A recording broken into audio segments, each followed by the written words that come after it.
నటీనటులు వెంకటేష్, ఐశ్వర్య రాజేష్, మీనాక్షి చౌదరి, శ్రీనివాస్ అవసరాల, నరేష్, ఉపేంద్ర లిమాయే, మాస్టర్ రేవంత్, సాయి కుమార్. దర్శకుడు అనిల్ రావిపూడి. నిర్మాతలు దిల్ రాజు, శిరీష్. సంగీతం భీమ్స్ సిసిరోలియో. ఛాయాగ్రహణం సమీర్ రెడ్డి. కూర్పు తమ్మిరాజు. ఈ సంక్రాంతి కానుకగా మన తెలుగు సినిమా నుంచి రిలీజ్ కి వచ్చిన పండుగ సినిమా సంక్రాంతికి వస్తున్నాం కూడా ఒకటి. విక్టరీ వెంకటేష్ హీరోగా, ఐశ్వర్య రాజేష్ అలాగే మీనాక్షి చౌదరి హీరోయిన్స్ గా దర్శకుడు అనిల్ రావిపూడి తెరకెక్కించిన ఈ సినిమా ఎలా ఉందో సమీక్షలో చూద్దాం రండి. కథ. ఇక కథలోకి వస్తే, పోలీస్ డిపార్ట్మెంట్ లో ఎంతో నిజాయితీగా పనిచేసే యాదగిరి రాజు వెంకటేష్ తన నిజాయితీ మూలానే తన ఉద్యోగం పోగొట్టుకుంటాడు. అలా ఉద్యోగం వదిలేసిన తర్వాత తూర్పు గోదావరి జిల్లాలో భాగ్యం, ఐశ్వర్య రాజేష్ ని పెళ్లి చేసుకుని ఆమె కుటుంబంతోనే సెటిల్ అయ్యిపోతాడు. అయితే తెలంగాణకి అమెరికా నుంచి వచ్చిన ప్రముఖ టెక్నాలజీ బిజినెస్ టైకాన్ సత్య ఆకెళ్ల శ్రీనివాస్ అవసరాల ఎలా కిడ్నాప్ అయ్యాడు? తనని కిడ్నాప్ చేసిన మిషన్ లో వైడి రాజు ఎలా ఎంటర్ అయ్యాడు?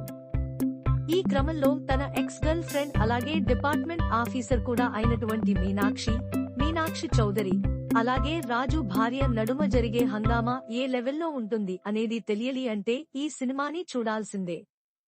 Plus points.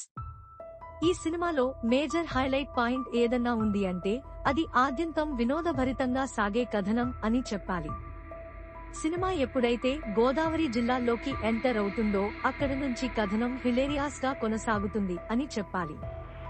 మెయిన్ గా వెంకటేష్ ఫ్యామిలీ ఎపిసోడ్స్ సాలిడ్ గా వర్కౌట్ అయ్యాయి. తన ఇంట్లో తన కొడుకుపై ఒక ఎపిసోడ్ అయితే వేరే లెవెల్లో వర్కౌట్ అయ్యింది. ఇలా సినిమాలో చాలా ఎపిసోడ్స్ జనరల్ ఆడియన్స్ ని సైతం మెప్పించేలా నీట్ గా వెళ్లిపోతాయి. ఇక అనిల్ రావిపూడి సినిమాల్లో ఫ్యామిలీ ఎలిమెంట్స్ ఎలా ఉంటాయో తెలిసిందే. ఆ రేంజ్ లోనే ఇద్దరు ఆడవాళ్ల నడుమ సాగే డ్రామాని మంచి క్రేజీ లెవెల్లో వినోదభరితంగా తెరకెక్కించి ఎంటర్టైన్ చేయడం బాగుంది. ఇక దీనితో పాటుగా వెంకీ మామ తన రోల్లో అదరగొట్టారని చెప్పాలి. తన నుంచి ఈ కొంతకాలం మిస్ అయిన కామెడీ మళ్లీ కనిపించింది. అలాగే తనతో పాటుగా మీనాక్షి చౌదరి, ఐశ్వర్య రాజేష్ ల నడుమ సీన్స్ ఫ్యామిలీ ఆడియన్స్ కి ఇట్టే కనెక్ట్ అయ్యేలా ఉంటాయి. ఇంకా వెంకీ మామ కొడుకుగా కనిపించిన బాల్య నటుడు మాస్టర్ రేవంత్ సినిమాలో అదరగొట్టేశాడు. తనకి వెంకీ మామ నడుమ సీన్స్ ప్రతి ఒక్కరూ ఎంజాయ్ చేస్తారు. గోదావరి అమ్మాయిగా బ్యూటిఫుల్ గా ఐశ్వర్య రాజేష్ కనిపిస్తే గ్లామరస్ కాప్ గా మీనాక్షి షైన్ అయ్యింది. అలాగే వీరితో పాటుగా శ్రీనివాస్ అవసరాల, వీటివి గణేష్ లు తమ పాత్రల్లో బాగా చేశారు.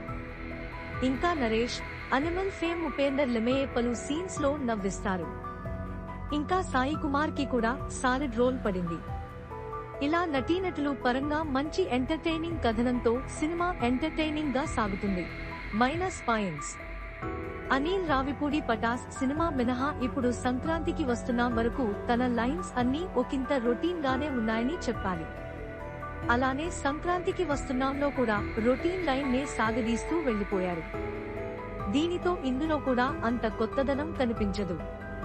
అలాగే ఫస్ట్ హాఫ్ లో నడిచిన ఎంటర్టైనింగ్ మూమెంట్స్ కొంచెం సెకండ్ హాఫ్ లో తగ్గినట్టు అనిపిస్తుంది.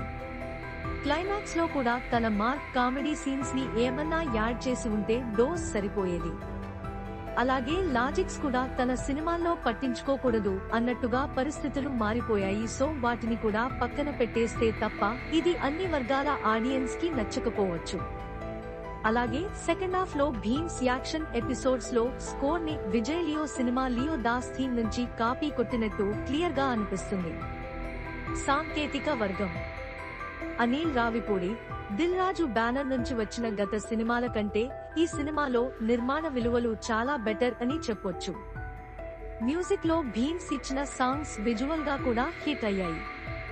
స్కోర్ కూడా చాలా సీన్స్ లో బాగుంది. సినిమాటోగ్రఫీ మంచి కలర్ఫుల్ గా బాగుంది. ఎడిటింగ్ వర్క్స్ బాగానే ఉన్నాయి.